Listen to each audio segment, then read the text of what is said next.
The fastest way to ruin a person is to become addicted while simultaneously feeling aversion. This involves compulsively getting hooked on certain activities like endlessly scrolling through short videos, smoking, drinking alcohol, binge eating, reading online novels, or staying up late as a form of revenge. Even though engaging in these activities doesn't really bring much happiness and is even harmful, we find it impossible to stop. Even if we manage to stop, we don't feel relaxed or joyful. Instead, we feel a deeper sense of emptiness, pain, disgust, and self-reproach. Behind these behaviors that make us both addicted and disgusted lies a hidden psychological pain. In other words, when a person's mind is filled with negative emotions and feelings, such as loneliness, stress, anxiety, depression, boredom, etc., they try to cover or relieve these emotions through behaviors that can stimulate dopamine release in a short time. When a person frequently experiences negative emotions, instinctual human tendency to avoid harm leads to dependence on these behaviors, resulting in addictive behavior. For example, people who often feel irritable and anxious are prone to smoking addiction. Those who often feel lonely and bored are prone to addiction to social media. People who often feel stressed and depressed are prone to binge eating. However, these behaviors can only temporarily alleviate negative emotions. Once the behavior stops, the happiness disappears and negative feelings return, sometimes even more intensely. Thus, we become reliant on more addictive behaviors to defend ourselves, entering an infinite vicious cycle. Therefore, the truly frightening aspect of addictive behavior, and what harms us the most, is not the consequences of these behaviors, but the repeated torment of negative emotions and self-loathing. These behaviors become an almost uncontrollable form of mental self-destruction. The real issue we need to address with our addictive behaviors is not how to quit and restrain the behavior itself, but how to relieve the pain in our hearts. Otherwise, even if we manage to quit the surface-level addictive behaviors through willpower, as long as the root cause of negative emotions isn't removed or the real needs of the heart aren't met, new addictive behaviors will inevitably emerge. So, the next time you feel an urge to engage in addictive behavior or find it difficult to stop, close your eyes and take 3 deep breaths. Then ask yourself, if I stop doing this now, what will happen?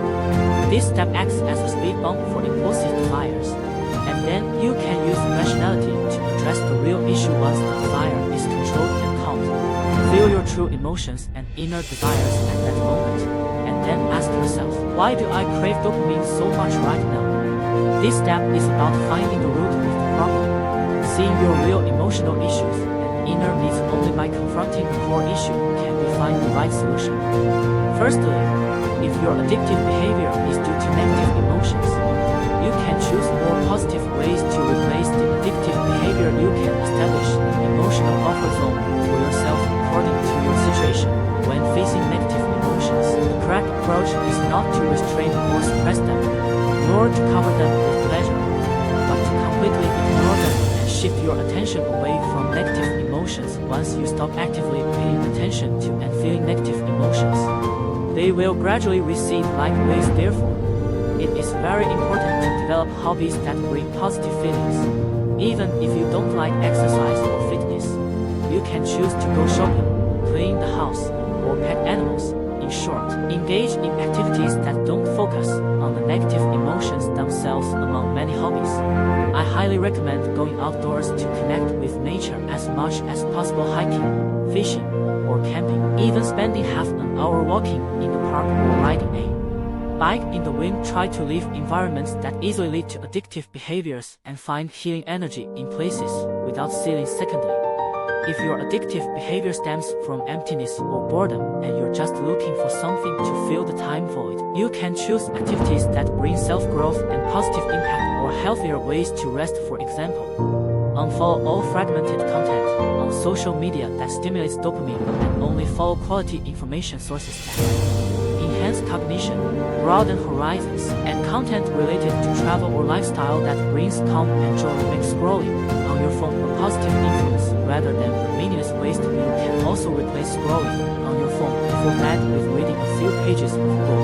as reading provides a sense of achievement and fulfillment that compensates for unmet emotions during the day more than aimless phone scrolling. Additionally, if your addictive behavior is due to a need to be seen, understood, and supported, find a relationship that makes you feel safe and comfortable. Connect with trusted and liked people.